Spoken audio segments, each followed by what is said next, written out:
Bonjour, Sabah al-Khir, bonjour tout le monde. D'abord, je voulais remercier Dr Ahmed pour la présentation de contexte, de cadre légal et législatif et surtout de poser le code éthique encore une fois, parce que en fait on est tellement impliqué parfois dans notre intervention et dans nos pratiques qu'on oublie carrément, et parfois on oublie, on fait pas attention de la qualité des services qu'on offre pour les personnes migrantes en général, mais aussi bien pour les personnes victimes de la traite. Avant de rentrer dans les détails de ma présentation, je me représente. Je suis Maroua Ben Saïd et aujourd'hui je représente Médecins du Monde Belgique Mission Tunisie, mais plus précisément le projet pour une amélioration de l'accès aux soins pour la population migrante en Tunisie. Je suis ici avec ma collègue chargée de protection Inès Awedi, qui pourra intervenir ensuite pour vous donner plus de détails par rapport à l'assistance directe. Et ma présentation sera moins théorique que celle de Dr Ahmed. Je serai plus dans l'opérationnel pour vous présenter l'expérience du médecin du monde en termes d'assistance médicale. Alors, avant de commencer de vous présenter le profil des personnes potentielles ou victimes de traite accueillies dans nos centres médico-psychosociaux à Médecins du Monde dans les 3 régions de Tunis, Tunis, Mednine et Sfax, je voulais vous présenter très brièvement le projet qui, comme indique son intitulé, il est un projet d'amélioration, de facilitation, d'accès aux soins pour la population migrante en Tunisie. Donc, qui est un projet qui est basé sur l'approche droit et le droit à la santé et surtout à un service de qualité. Alors le projet il s'appuie sur 3 bases, 3 axes principaux qui sont la protection, donc tout ce qui est assistance directe, une assistance sociale, médicale, psychologique pour la population migrante, mais aussi bien de la promotion de la santé, de l'information, de la sensibilisation par l'approche de l'éducation par les pairs, et aussi bien un deuxième axe qui est l'institutionnalisation, le renforcement des compétences de nos partenaires institutionnels, mais aussi bien associatifs et communautaires, sur les droits des personnes migrantes. Et un troisième axe qui est le plaidoyer, où on veut faire de l'advocacy pour changer le cadre légal, pour un cadre légal qui protège et qui respecte le droit des personnes migrantes. Donc le projet, il a débuté depuis 2015. Là, on est dans sa 3e phase et il s'est élargi depuis 2018 au gouvernorat de Sfax et Mednine. Mais aujourd'hui, je vais vous présenter l'expérience de notre permanence, de notre centre médico-psychosocial à Tunis. Donc voici quelques chiffres, quelques données sur le nombre de consultations fournies dans notre centre MPS, un centre qui fournit plus de 3423 consultations entre 2017, donc la 2e phase du projet, à juillet 2019. Entre 2064 consultations sociales et consultations de suivi, 1145 consultations médicales et 214 consultations psychologiques.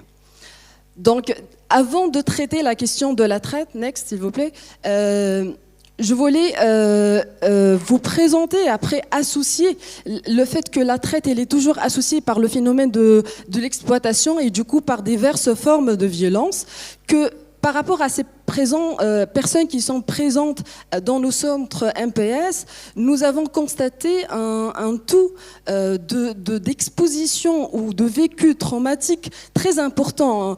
Il y a presque 88% des personnes accueillies, ils ont vécu de traumatismes, de diverses formes de violence, quelles que soient psychologiques, sexuelles, morales, de toute forme, soit dans leur pays d'origine, soit dans leur parcours migratoire, ou bien ici en Tunisie. Et je voulais aussi souligner le fait qu'en Tunisie, les personnes migrantes, elles sont très exposées à plusieurs phénomènes de violence. Presque 56 personnes ou 56% des personnes accueillies dans nos centres témoignent d'une violence faite ici en Tunisie. Ce qui favorise en fait un un environnement qui est instable, insecure et qui met ou qui renforce la fragilité et la vulnérabilité de la situation de ces personnes migrantes, mais aussi bien à ces personnes qui sont déjà des victimes de traite ou des potentielles victimes de traite. Next. Merci. Alors la traite, comme vous savez tous, c'est un enjeu majeur dans ce contexte de migration, de mobilité. Next. Quelques données par rapport à nous, à des personnes potentielles, du coup identifiées dans nos centres MPS ou bien référées par l'instance et du coup ils ont le statut de victime de traite. On a presque 315 personnes, dont majoritairement ils sont des femmes, plus de 276 femmes et 39 hommes avec 4 mineurs. Ça, c'est plus ou moins un échantillon. Next. Le profil de ces personnes qui sont, et je précise, ils sont soit des potentiels, soit des victimes de traite, parce que comme vous savez tous, être victime de traite, c'est plutôt un statut juridique, et du coup, ça prend du temps. Donc, 94% des personnes migrantes potentielles aux victimes de traite qui sont accueillies dans nos centres, ils sont principalement de l'Afrique subsaharienne et du coup de Côte d'Ivoire. 98% sont en situation de séjour irrégulier. 85% de ces personnes, ils ont quitté leur pays d'origine pour des raisons économiques. 95% ont aucune prise en charge médicale. Dans 45%, ils sont sans emploi. Et 35%, ceux qui ont un emploi, ils sont dans l'irrégularité et du coup, ils travaillent dans un travail irrégulier. Et 70% sont des personnes migrantes travaillant dans des services domestiques. Donc ce tableau, il nous montre la vulnérabilité, un profil très vulnérable de ces personnes migrantes qui sont, un, des personnes migrantes et deux, potentielles victimes de traite. Ce qui renforce vraiment ce phénomène et ce qui renforce le fait qu'ils sont dans cette situation précaire. Donc, par rapport à l'assistance, next. Par rapport à l'assistance offerte par Médecins du Monde, nous on offre de l'assistance sociale, psychologique et médicale, mais par rapport à cette catégorie des personnes qui sont les potentielles victimes de traite, principalement, les motifs de consultation sont des motifs médicaux. Donc, ils viennent soit pour des problèmes gynécologiques, suite à des viols, donc, des formes de violence, ou bien des infections, des fatigues chroniques de la lombalgie. Donc, et ça, c'est dû à ces situations de travail très précaires. Ils sont tous dans les services domestiques. Ils travaillent comme des femmes de ménage. Des problèmes gastriques, des pathologies infectieuses, de grossesse, de l'accouchement ou bien de l'IVG. Donc, il y a plusieurs motifs de consultation, mais ce qui est important à noter, que les personnes qui viennent, et malgré ce profil très vulnérable, très fragile psychologiquement, ils ne demandent pas automatiquement la consultance psychologique ou l'assistance psychologique. Et du coup, quel type d'assistance next? MPS, les centres de Médecins du Monde fournit, y offrent pour ces personnes.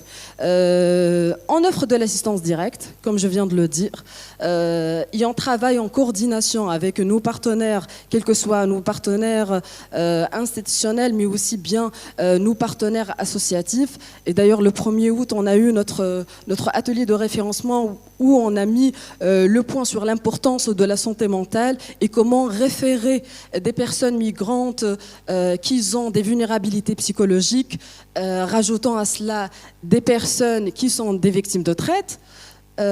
Signalement, alors pour l'instance nationale de la lutte contre la traite, ou bien le référencement vers les services, ou bien on reçoit des personnes qui sont référées soit par l'instance ou soit par d'autres ONG ou partenaires. Le remboursement des frais de soins, l'information et la sensibilisation et le renforcement des compétences des acteurs sur la question des droits, mais surtout aussi sur la question de la traite. Et d'ailleurs, là, je souligne l'importance aussi de la sensibilisation par rapport aux associations communautaires qui est une sorte de sensibilisation qui joue un rôle très important pour faciliter l'accès à l'information.